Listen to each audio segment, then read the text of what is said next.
মূলত কাহিনী হলো আমি শামীমের যেগুলো গাড়ি আছে এখানে প্রায় 19,000 শ্রমিক আছে।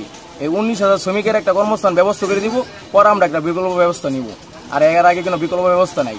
আর আপনি যদি বলেন তারা এই আওয়ামী লীগের প্রতিষ্ঠানে গাড়ি বন্ধ করে দিব, তাহলে এই আওয়ামী লীগের প্রতিষ্ঠানে গাড়ি এক জায়গায় না, সারা বাংলাদেশে আছে। বন্ধ করলে সারা বাংলাদেশে বন্ধ করতে দিব।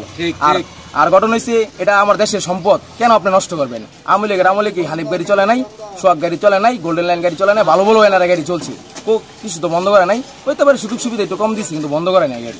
ঘটনা হয়েছে মূলত সে এনসিবির জুলাই যোদ্ধা লোক, তার বুকে কিন্তু লেখা নাই। সে 20-25 মিনিট এখানে গাড়ি দাঁড়ানো ছিল, সে 20-25 মিনিট এখানে ছিল না। সে কোথায় মেট গিয়েছিল সেটা আমরা জানি না। গাড়ি 39 জন যাত্রী ছিল, সে যাত্রী তারা বলতেছে কি ব্যাপার ড্রাইভার সাহেব আপনারা গাড়ি ছাড়েন না কেন? যাত্রীরা আমাদেরকে উল্টাপাল্টা কথা শুরু করে দিয়েছে, যার জন্য আমার কোম্পানির লোকজন তারা বলছে ঠিক আছে আপনার গাড়ি নিয়ে চলে যান, যাতে একটা যাত্রী তো এমন তো না যে গাড়ি নাই, গাড়ি আছে, তার পরে গাড়িতে পাঠাই দিব। উনি পরে আসছে, আসার পরে এই জুলাই যোদ্ধার সাথে একটা লোক ছিল, সে জানি না সে কি জুলাই যোদ্ধা নাকি, সে উস্কানিমূলকটা দিছে বেশি। তারে বলা হয়েছে ভাই দেখেন আমরা তো যাত্রীদেরকে কষ্ট দিই না, আপনি মনে কষ্ট নিয়েন না, আপনার পিছনে গাড়িতে সামনে একটা সিট দিতেছি ভাই, আপনি চলে যান।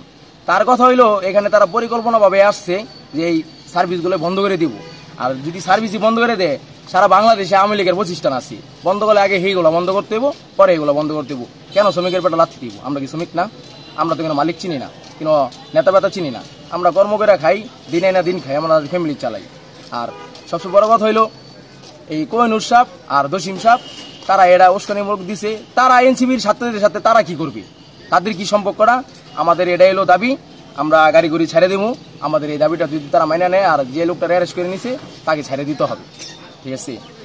তারা ছেড়ে দিতে হবে, আর আমরা পরে গাড়ি গুড়ি ছাড়বো। আমাদের যদি উপরে থেকে আসে অর্ডার আসে, তাহলে আমরা গাড়ি ছেড়ে দেবো। আর আমাদের উপরে এত কেন প্রেশার থাকবে? তারা অ্যারেস্ট করছে কেন? অ্যারেস্ট করছে আমাদের এক কাউন্টারের লোকের। নাম কি তার? নাম হলো অরুণ। তার অ্যারেস্ট করে নেওয়া হয়েছে। সেই জুলাই যোদ্ধার লোকের সামনে আমাদের ম্যানেজার রতন ভাই, সে এখানে বলছে দেখেন আপনার সামনে আমি বিচার করতেছি। তার চরথাপড়া দিয়েছে, দেওয়ার পরে বলছে আপনি আমাকে নাম্বারটা নিয়ে যান। আর আমি আজকে এখন এই মুহূর্তে বহিষ্কার করলাম। যদি আপনি আমাকে বলেন যে তারে চাকরি দিয়ে দেন, তাহলে তারে চাকরি দিব। আর যদি আপনি আমাকে না বলেন, তাহলে তারে এখানে চাকরি দিব না। কেননা আমার মালিক পক্ষ বলছে এখানে আমার কোনো বেদব স্টাফ, বেদব ড্রাইভার, বেদব কোনো লাইনম্যান, বেদব এই প্রতিষ্ঠানে কোনো লোকই থাকবে না। আমাদের মালিক, আমাদের নেতারা আমাদেরকে এই শিক্ষা দেয় নাই। এটা হলো আমাদের কথা।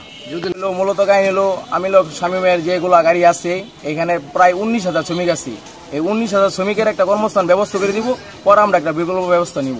আর এর আগে কোনো বিকল্প ব্যবস্থা নাই। আর আপনি যদি বলেন তারা এই আওয়ামী লীগের প্রতিষ্ঠানে গাড়ি বন্ধ করে দিব, তাহলে এই আওয়ামী লীগের প্রতিষ্ঠানে গাড়ি এক জায়গায় না, সারা বাংলাদেশে আছে। বন্ধ করলে সারা বাংলাদেশে বন্ধ করতে দিব।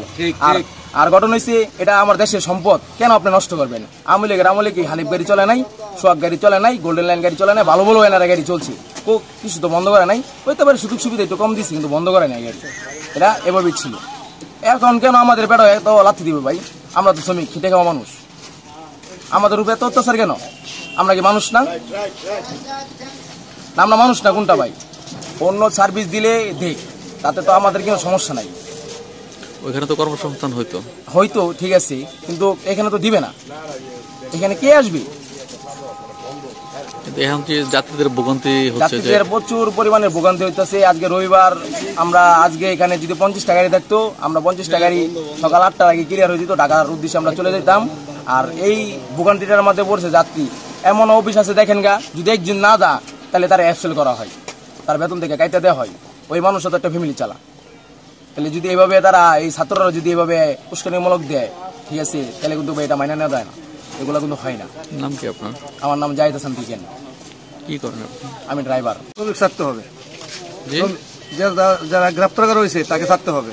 তাকে না ছাড়লে আরো বাড়বে। শুধু ময়মনসিংহ না, সারা বাংলাদেশেই বন্ধ হয়ে যাবে গাড়ি। আপনারা তো রিকোয়েস্ট করতে পারেন প্রশাসনে ছাড়ার জন্য, তারা বলছে, তারা বলে দিচ্ছি আমরা যে আমরা শ্রমিক না ছাড়ে তাহলে ময়মনসিংহ না পুরা বাংলাদেশে আমরা বন্ধ করে দেবো। শ্রমিকের মুক্তি দিতেই হবে, না দিলে কি আমরা অনির্দিষ্টকালের জন্য বন্ধ করে দেবো। আজকে একজন নিয়েছে, কালকে একজন নেবে। আমাদের ময়মনসিংহে প্লেস আপনার আশকান্দা যে বাস স্ট্যান্ড আছে, বাস স্ট্যান্ডে ইউনাইটেড বাসে জুলাই যোদ্ধাদের সাথে শ্রমিকের সমস্যা নিয়ে জুলাই যোদ্ধারা আন্দোলনের নামে কিছু দাবি দেওয়া নিয়ে এই বিষয়টা নিয়ে মালিক সমিতি এবং কনসার্ন যে শ্রমিক ইউনিয়ন, বিভাগ যোদ্ধা সকল লোক এই বিষয়ে মত হয়ে বিষয়টাকে সমাধান করে নেয়। পরবর্তীতে তারা এই রোড গার্ড, রাস্তা, গাড়ি, পরিবহন, যে ট্রাফিকিং সিস্টেমটাকে স্বাভাবিক শুরু করি আমরা। আইন প্রয়োগকারী সংস্থা সমস্ত লোক, প্রশাসন ছিল।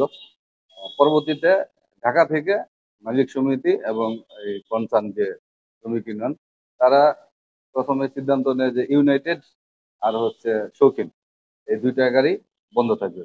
পরবর্তীতে তারা আপনার এই সমস্ত গাড়ি, অর্থাৎ ময়মনসিংহ থেকে যে 4টা জেলায়, ঢাকা থেকে ময়মনসিংহ সহ 4টা জেলায় যে গাড়ি আছে, তারা নিজেরা এটাকে বন্ধ করে দেয়। রাস্তায় কোথাও কোনো ব্যারিকেড নেই, ব্লকেট নেই, আইন শৃঙ্খলা বাহিনী রাস্তায় আছে। স্বাভাবিক নিয়মে সমস্ত গাড়ি চলার জন্য রোড প্রস্তুত আছে।